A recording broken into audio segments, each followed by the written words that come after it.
പാലാ രൂപതയുടെ യുവജന പ്രസ്ഥാനമായ SMYM-ന്റെ നേതൃത്വത്തിൽ മാർ തോമ കത്തനാർ മെമ്മോറിയൽ ബാഡ്മിന്റൺ ഡബിൾസ് ടൂർണമെന്റ് സംഘടിപ്പിച്ചു. SMYM കടപ്ലാമറ്റം ഫൊറോനയുടെ ആതിഥേയത്വത്തിൽ കിഴങ്ങൂർ ലയൺസ് ക്ലബിന്റെ സഹകരണത്തോടെ മംഗളാരാം ഇൻഡോർ കോർട്ടിലാണ് മത്സരങ്ങൾ നടന്നത്. പാലാ രൂപത ഡയറക്ടർ ഫാദർ മാണി കൊഴുപ്പൻകുറ്റി മത്സരങ്ങൾ ഉദ്ഘാടനം ചെയ്തു. രൂപത പ്രസിഡന്റ് മിജോ കുന്നത്താനിയൽ അധ്യക്ഷനായിരുന്നു.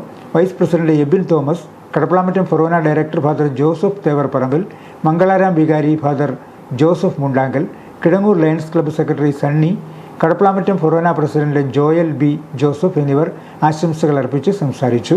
രൂപതാ സമിതി അംഗങ്ങളായ സോന എ മാത്യു, എബിൻ തോമസ്, സിജോ ജോസ്, സാം സണ്ണി, റിയ സാബു, അൽഫോൻസ ജോസഫ്, സക്കറിയാസ് ജെയിംസ്, ജോസ് ചാൾസ്, കടപ്ലാമറ്റം ഫൊറോന സമിതി അംഗങ്ങളായ ആൽഫി ഷാലു, മീഡിയ ടീം അംഗങ്ങളായ അലൻ ജോബ്, ക്രിസ്റ്റി മുത്തനാട്ട് എന്നിവർ ചടങ്ങിൽ സന്നിഹിതരായിരുന്നു.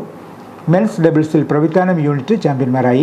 കടപ്ലാമറ്റം യൂണിറ്റ് 2ാം സ്ഥാനവും ഇലഞ്ഞി ഫൊറോന 3ാം സ്ഥാനവും നേടി. വിമൻസ് ഡബിൾസിൽ മണ്ണാറപ്പാറ യൂണിറ്റ് ചാമ്പ്യന്മാരായി. മീനച്ചിൽ യൂണിറ്റ് 2ാം സ്ഥാനവും കളത്തൂർ യൂണിറ്റ് 3ാം സ്ഥാനവും കരസ്ഥമാക്കി.